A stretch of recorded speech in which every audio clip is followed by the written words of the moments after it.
So I'm back from Scotland, but I wanted to take a minute to talk to you guys about a terrible experience that I had at the airport. This was very harrowing and eye-opening for me. I've traveled many times internationally and it's always gone amazingly well, but this time it did not. So this is my experience with Aer Lingus, that is the Irish airline that I took to go to Scotland. So going to Scotland was easy, that was seamless. It was coming back, that was the huge problem. So I couldn't get a direct flight from Boston to Scotland and back. I guess they don't offer direct flights. So my layover was in Dublin, and coming back, I had a 3.5-hour layover in Dublin. So I saw that and I was like, oh, that's fine, whatever. That gives me plenty of time to make my connecting flight. I'll just find something to eat at the airport and whatever, I'll just hang out there for a few hours. Here I am in Scotland. I haven't gone on any of my flights yet. And I'm sitting there waiting for my flight to Dublin.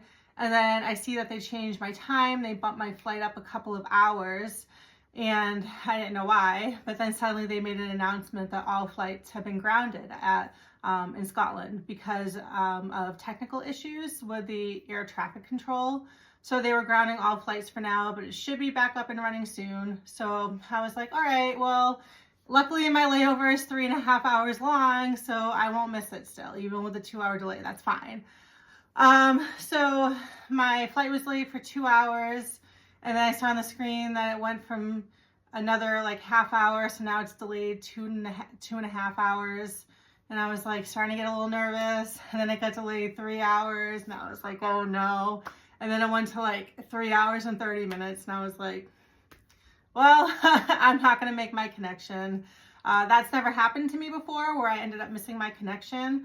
So I was already like, all right, well, what do I do? So I went and talked to the Aer Lingus employee at the gate, and she assured me, she said, when you're in Dublin, a lot of people are missing their connections. You're not the only one. There's going to be somebody there waiting for you. They're going to get you hooked up with a meal voucher and a hotel voucher. I was like, okay, where's the hotel? And she was like, it's right next to the airport, like basically right there. And I was like, okay, good. I was like, so that made me feel better. And finally, I get on my flight from Scotland to Dublin. And then halfway through the flight, the pilot makes an announcement and he says, we have to turn around because the wind speed in Dublin is too great. I can't land the plane there. Gosh, the plane collectively groaned. We were all like, oh no. So off we trot back to Scotland. The plane turns around and we land back in Scotland. So they herd us off the plane and onto the bus. And the bus just starts driving around the airport for a while. Like we keep passing the same landmarks. We're like, where are we going? What are we doing? And then someone told somebody, I don't know, the word got around somehow that the pilot was going to try to fly back to Dublin tonight, like within the hour, because he believes that the wind was going to die down. So we were like, oh, okay, good. We don't need to spend the night in Scotland. We can go to Dublin, and that is one leg closer to Boston. That's what I'm thinking. So finally the bus stops and we have to go back to the airport, back to the check-in counter, get new boarding passes and go back through security. So we get new boarding passes and off we trot to security, and none of our boarding passes work because we all got flagged at security for having duplicate passes. So off we run back to the check-in counter. They do something on the computer and they're like, okay, your boarding passes should be fine now. We go through security. That's fine. So we get through security, we look at our boarding passes, we're like, what gate do we go to? The boarding pass says gate 1. We're like, all right, so we sprint to gate 1. That's the gate that we were at last time. So we're like, that makes sense. They're just at the same gate. So we go to gate 1, which is like 10 minutes. It's like a 10-minute walk from where we were, but we're kind of fast walking because they didn't give us a time limit. So we're like, I don't know how much time we have. So we go to the gate really fast. It says gate closed. We grab an employee and she's like, no, you have to be at gate 28. And we're like, where's that? The other end of the airport. So we are sprinting super fast. Like I felt like that scene on Home Alone too. We were just running through the airport. We get there, we're sweating bullets. And then a few minutes later, they herd us back onto the bus where we stand and we wait and we wait and we wait for like 20 to 30 minutes standing out on the bus, and it was freezing. And we're just like, what are we waiting for? turns out a couple of the guys on our flight didn't show up to the bus, and they were extremely drunk, and they just couldn't get on the bus, and they were being like carried through the airport. It was just like, we're all like, oh my gosh, you gotta be kidding me. So then finally they just didn't wait anymore, and the bus just drove, and we just started clapping. And so we get onto the flight, and it's fine. We land in Dublin at like 9:45 p.m. and we go in and we get our baggage, and I got my baggage, and I'm like, all right, where do I go now? And one of the guys told me, he was like, oh, I've been to this airport before. You have to go to the information desk downstairs to get your information about your connecting flight. And I was like, okay, fine. So I'm about to go down there to get my information. And then an older woman on my flight, who was also, she wasn't going to Boston, but I think she was going to another state. She kind of grabbed me and she was like, I can't find my baggage. And I was like, oh no. And then there were two other people with her, and they were kind of panicking too, a guy and another woman. And they were like, we can't find our baggage. We can't find our baggage. And this older woman, I really felt for her. She was like, I've never traveled alone before. I don't know what to do. And I was like, okay, it's fine. Let's go to the baggage counter and figure this out together. I'll always help someone in need, especially when they come up to me directly and ask. But, oh gosh, if I didn't help her, you'll see what would have happened. But so anyways, I go and I help her into the baggage area, and I help her fill out like the form, because you have to do it online. And she had some questions, so I helped her fill that out.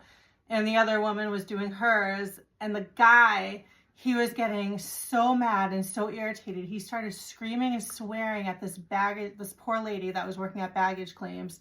He starts screaming at her. He said, I have $8,000 and an important medication in my check bag. And it's like, why would you put that in your check bag? Like, that's like, you know, rule like 101 of flying. You don't put important stuff like that in your checked bag. Like, are you crazy?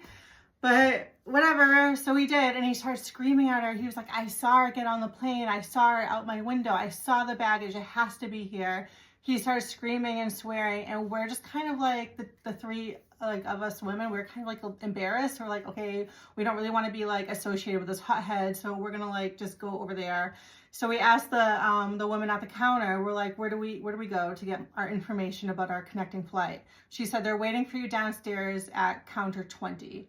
So we're like, all right, perfect. So we start making it our way down there, and we go downstairs, and gosh, if not 2 minutes later, that guy came downstairs with his luggage. They went and found it for him and gave it to him.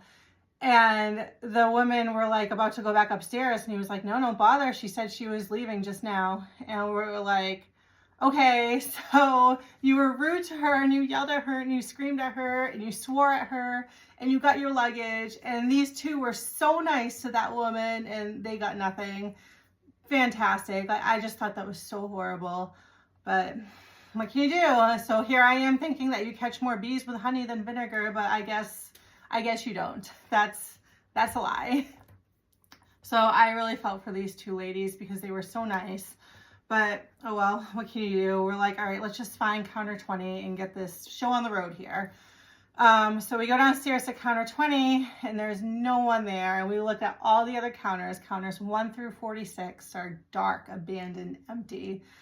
Lights off at the end. No one's home. So we're like, oh my gosh, what do we do? So at this point, we just start grabbing random airport employees that we see. The first one we saw was a maintenance man. He said, I don't know. I'm just a maintenance man. I have no idea. I can't help you. So we're grabbing like flight attendants, and they're like, we don't know. We're just flight attendants. We can't help you. We grabbed a pilot. He was like, I don't know. I'm the pilot. I don't know how to help you. We are grabbing every employee that we can see, and like, there was like one woman was in hysterics. She was like, I'm a doctor. I have to perform surgery tomorrow. What do I do? No one is here to help me. Well, apparently this whole airport in Dublin closes down at like 10 p.m. And that's what I was saying to you a few minutes ago, where if I just grabbed my luggage and went downstairs at 9:45 p.m., then I probably would have been able to talk to a real person and gotten some help and answers. But because I stayed to help others, I didn't get that. But It's fine. At least I wasn't alone in this. There were other people in the same boat. So, but I was trying to hold it together. I was crying a little bit, but I was trying to like quickly like wipe the tears away. We grabbed this this one employee, and we asked her, you know, what do we do? And she felt for us. I could tell she was trying to go home. I don't even know her role at the airport, but she was very nice. And she's like, hang on, let me call my manager. So she called her manager. She was talking to her like via cell phone. And the manager told us they're waiting for you guys at the Carlton Hotel, which is 7 minutes away from here, where they have rooms for you guys and your meal vouchers and your information about connecting flights. So everyone like I was with like breathed a sigh of relief. They were really happy to hear that.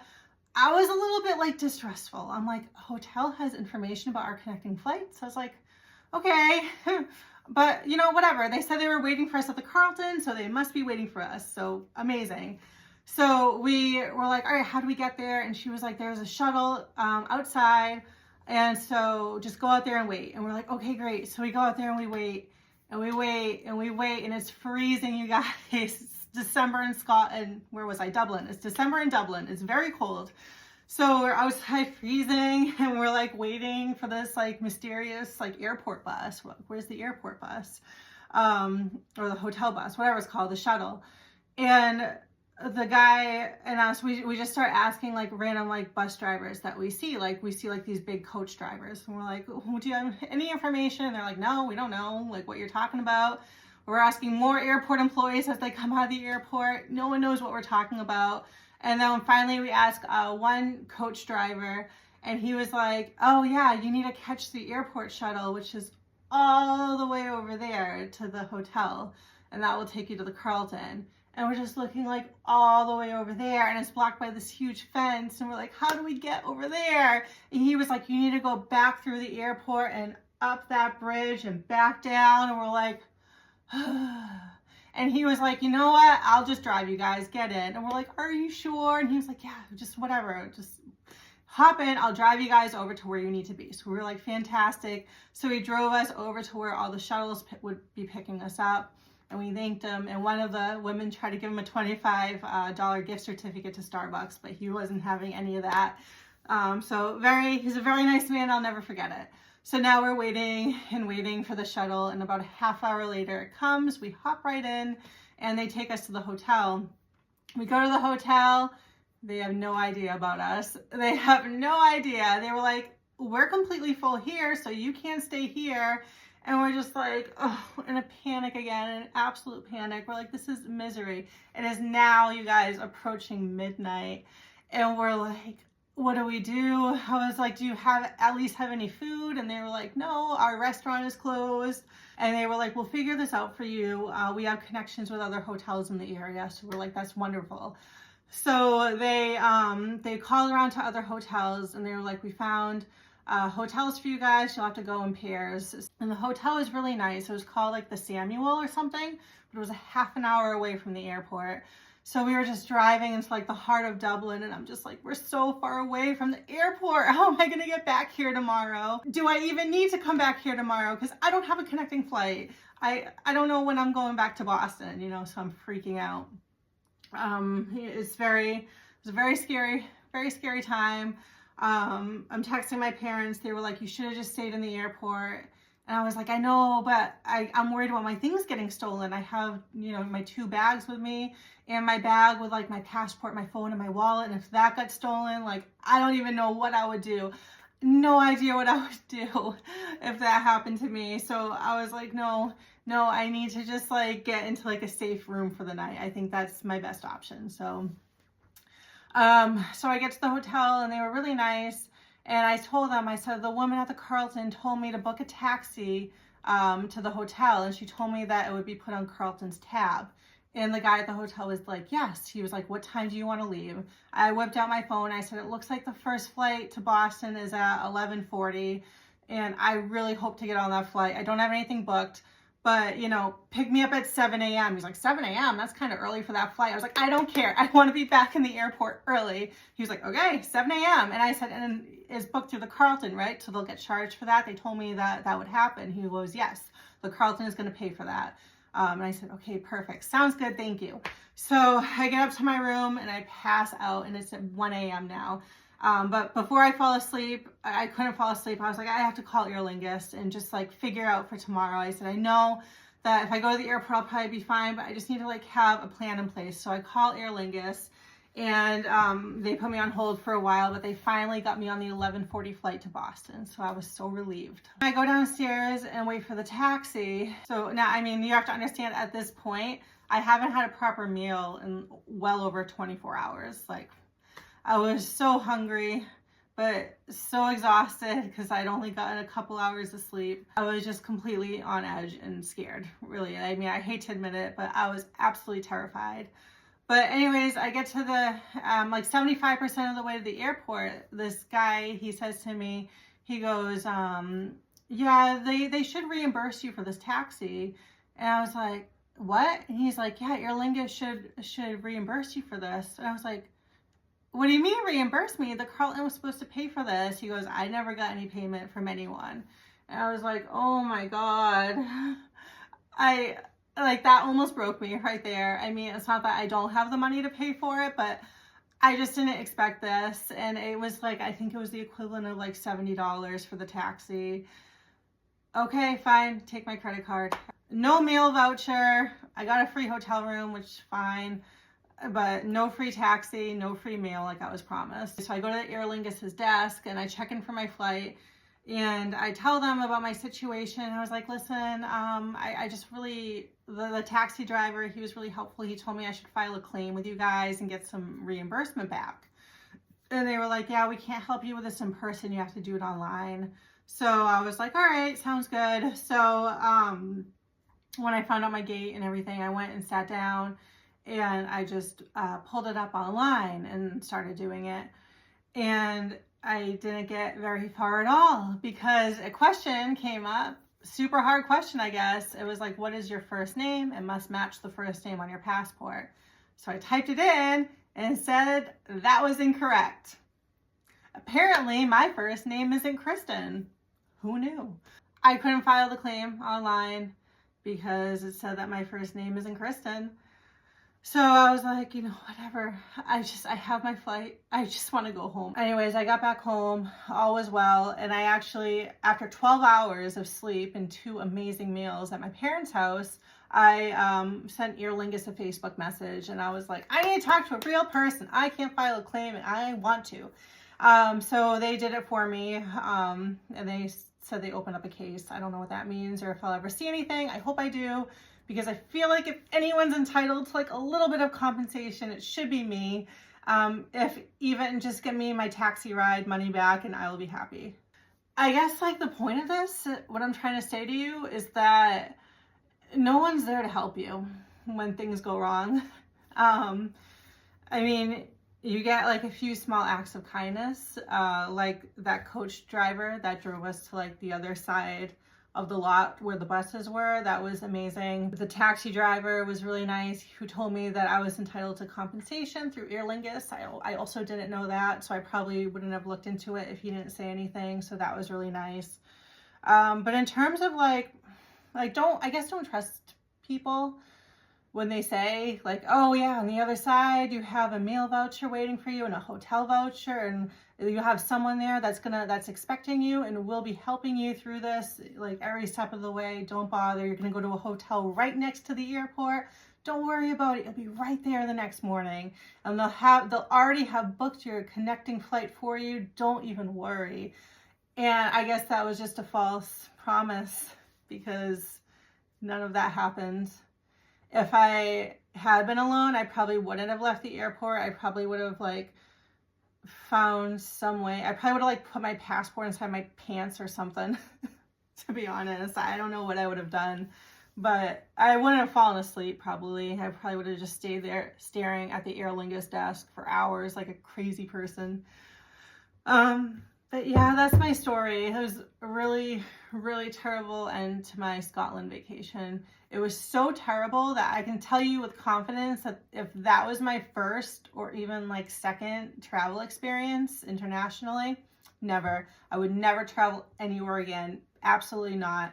No moral. I just wanted to share it with you guys. Thanks for listening. I appreciate you.